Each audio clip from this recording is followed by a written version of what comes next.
Hello team, welcome to another ATP Geopolitics video with myself, Jonathan MS Pearce. Ukraine War news update, second part thereof for the 20th of February 2025. This is a military aid update video, and just as I was doing my research for this, I came across this insane bit of news. The US State Department is forcing all of its employees to cancel subscriptions to any Trump-unfriendly media, per a document obtained by investigative journalist Dave Keating. Department-wide review of media subscriptions. You're not allowed to, specifically media subscriptions for these six companies will be terminated immediately. The Economist, New York Times, Politico, Bloomberg, Associated Press, Reuters. Wow. And that's the end of democracy, guys. See you later. Whew. Freedom of speech? Nah. Dictatorship? Yeah. Blows me away. Right. Phillips O'Brien said, it's worth noting that while people now understand that Trump is really pro-Russia and pro-Putin, they have yet to grasp he's also pro-Xi and pro-China. The anti-China stuff is as false as the tough on Russia stance people were saying he would take. And PS01 says it's already started. Now, this is going to lay us up for kind of what's going on, which is a realignment in Europe in terms of military spending. And cutbacks in the US. So Pete Hegseth, who is in charge of the Pentagon now, the DOD, Secretary of Defense, says, he's been tasked with cutting the DOD budget by 35%. So that's 8% over 5 years, 8% per year. Defense Secretary Pete Hegseth has ordered senior leaders at the Pentagon and throughout the US military to develop plans for cutting 8% from the defense budget in each of the next 5 years, according to the Washington Post. That's at a time when China and Russia are increasing their defense budgets, where they have said to Europe, you need to go on your own, but also you need to be spending 5% of GDP. Meanwhile, the US spending 3.23%, I think, at the moment, are going to cut their expenditure. So you need to spend 5%, but we're going to cut our expenditure. Meanwhile, some NATO members are spending more than the US. So it's all complete chaos and contradiction. NATO has begun altering its defense plans to reduce the share of military assets it gets from the US and move the burden towards Europe, a NATO official said. It's rather telling that this article does not have a single example of what this would actually look like, though. But that seems to be happening already. So the US is giving up on global power. It is receding into the long grass of the United States and handing the keys of power to Russia and China, and then hoping that Europe will just take over and fight for democracy and freedom. It was fascinating watching Newsnight last night with the former head of MI5, was it? He was talking about this change of unipolarity and the change of the dynamics in the world. Absolutely fascinating. If you're in the UK, watch last night's Newsnight. It is very, very, very interesting. And then you had Victoria Derbyshire interviewing the Russian ambassador to the UK, and that was hilarious. Anyway, Trump wants to remove Zelensky, according to The Economist. Now, why am I talking about this in this video? Because it states that Trump sees Zelensky as an obstacle and as leverage may cut military aid, intelligence access, the use of Starlink by the Ukrainians, and lifting economic sanctions on Russia. All the things that we've worried about, the US is threatening, at least according to The Economist, to... And I wonder why the Trump administration has ruled out The Economist subscriptions. Number one, The Economist. Anyway, they are releasing this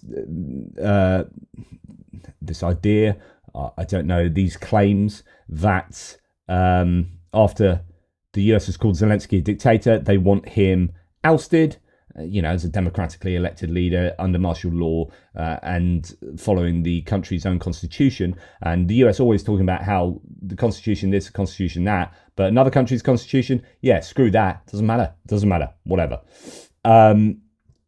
So it looks like Ukraine are in for a hard time. Now, as this Truth Matters post says, because Trump is running a circus, he makes a mistake of thinking he's dealing with clowns.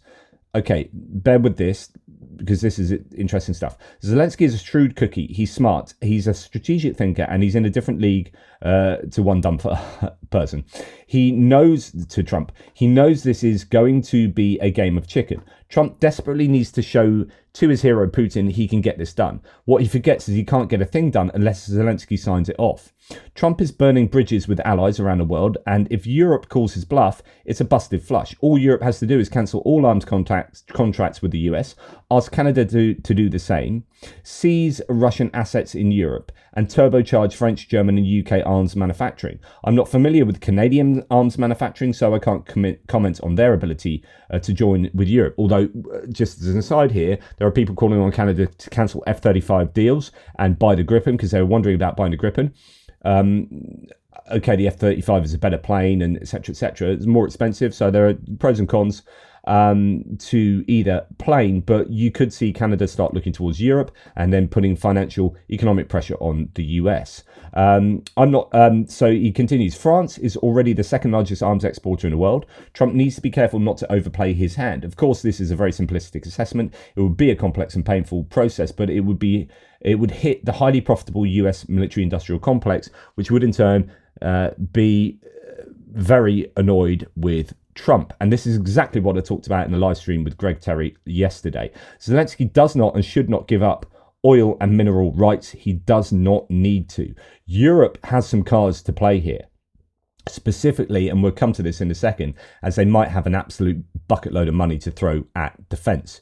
Okay, Shashank Joshi from The Economist, quoting the Financial Times, says, quote, "It's fantastic news that Europe is now producing vast amounts of artillery shells for Ukraine. But what about advanced munitions, long-range missiles and next-generation weaponry?" The official said, "For that, it's all America." But the problem is, with that last analysis, is there are certain things that have to be bought from the US. But of course, the US won't say no to those things being bought.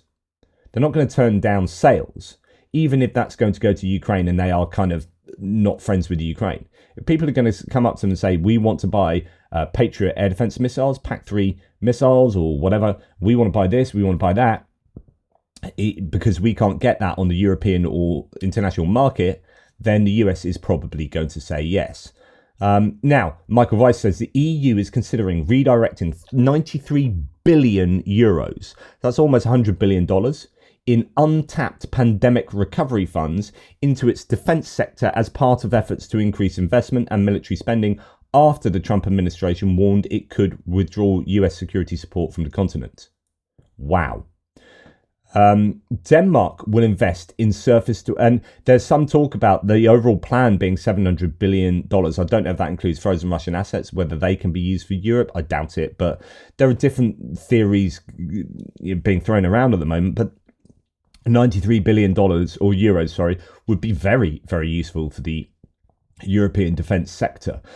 Denmark will invest in surface to air defense systems on various ranges. Now, the choice would be between the American Patriot and a Franco-Italian SAMP-T. If I was the manufacturers of SAMP-T right now, I would be really ramping up production. I would be saying, look, we can get stuff to you really quick. I'd just be like, all hands to the deck.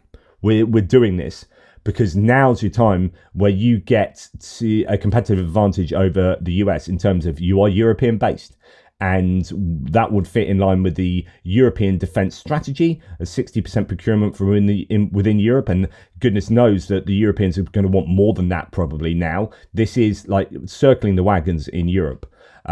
So, you know, SAMP-T could be on the cards for a lot of nations. And then there will be, I'm sure, defence manufacturers going, right, we need to start making things that the Americans make that we don't.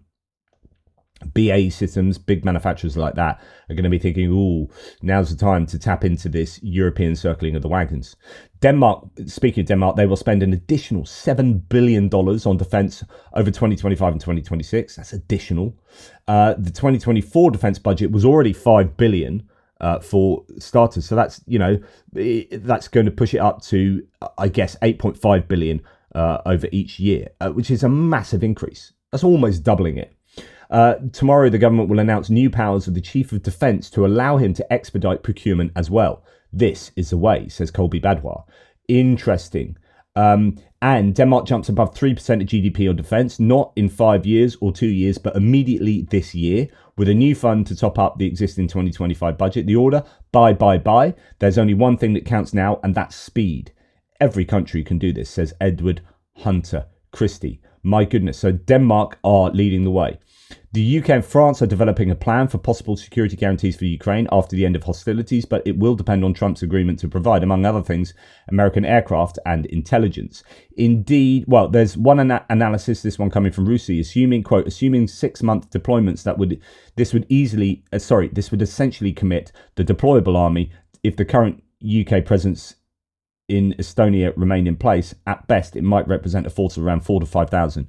So given that you'd have rotations, so you'd need 3 times as many troops, and we can't really afford that much, not in terms of money, but in terms of personnel.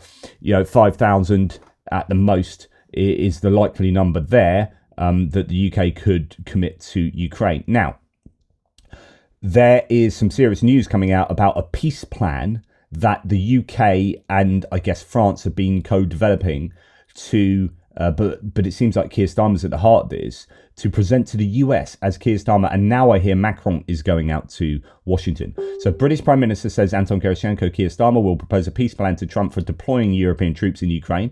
The Telegraph states the plan includes stationing around 30,000 troops under the leadership of European countries in Ukrainian cities, ports and critical infrastructure sites far from the current front line. Instead of deploying a significantly larger contingent, the mission will rely on technical monitoring, including reconnaissance aircraft, surveillance and scouting operations, drones and satellites. Starmer will present a plan to Trump at the meeting next week. He will urge the US president to keep American fighter jets. That's because the Europeans and the British were overstretched with Air Force. I know the British are, but I'm not too sure about the rest of Europe. He will urge the US president to keep American fighter jets and missiles on standby in Eastern Europe to respond with force if Russia violates the terms of any ceasefire. I mean, Europe could say to France and the UK helped out the US with defending Israel. It could be a case of like, we can't do that anymore. You're on your own. So there's a bit of leverage there from European countries. Now, a Times journalist has leaked this Ukraine support plan. So Larissa Brown has shared details about the peacekeeping mission's activities. Here's what's planned. 30,000 European troops in key cities, ports, critical infrastructure sites in Ukraine, but not in the east. Conduct continuous border monitoring using satellite, aerial and drone reconnaissance. Protect airspace with the capability to shoot down threats and reopen it for commercial flights. Position US aviation on standby in Romania and Poland. Establish a larger military force in Romania and Poland ready for rapid deployment in case of threats. That's really interesting stuff there. Lots to talk about. I'm not going to talk about it now, so I've got to shoot off. Artillery units have begun combat duty in northern Ukraine after undergoing intensive training. They are armed with the 2S-22 Bogdana self-propelled artillery system, a domestically produced self-propelled howitzer system. Ukraine is producing already up to 20 of these a month. So they've really upped the production capacities there. And it's great to see their own indigenous, much cheaper, no doubt, SPGs than, say, the Caesar or Archer, the Swedish Archer and the French Caesar. It's great to see them producing these and then getting them onto the front line and using them.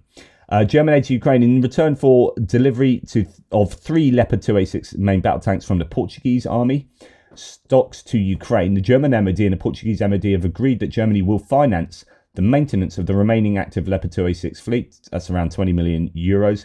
A LOL was signed in November 2023, and he reported on that. What is new, however, is that after more than a year, in January 2025, the Chief of Staff of the Portuguese Army has proposed a draft contract, which has now been given formal approval by the Portuguese government. The contract must now be signed by KNDS Deutschland and the Portuguese Army. The maintenance work of the 14 Leopard 2A6s in service with the Portuguese Army should begin this year. The first payment at 10 million euros, which should have been paid by the German government 2024, is therefore likely not yet be made. This is all connected to Ukraine. So the work that countries like Germany do is okay, if you give your Leopards to Ukraine, we will pay for maintenance. Germany, even when Portugal's being, as you could see, generous to Ukraine, it's actually Germany behind that. Germany are doing a heck of a lot, and they have done a heck of a lot, and we must remember that.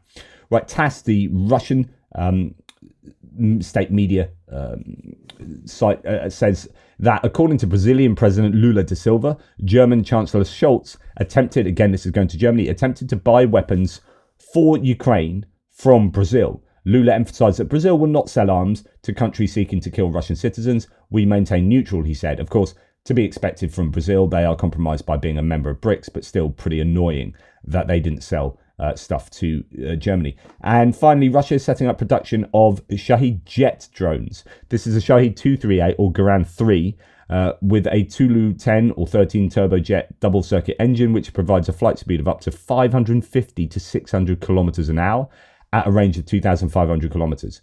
That is super worrying.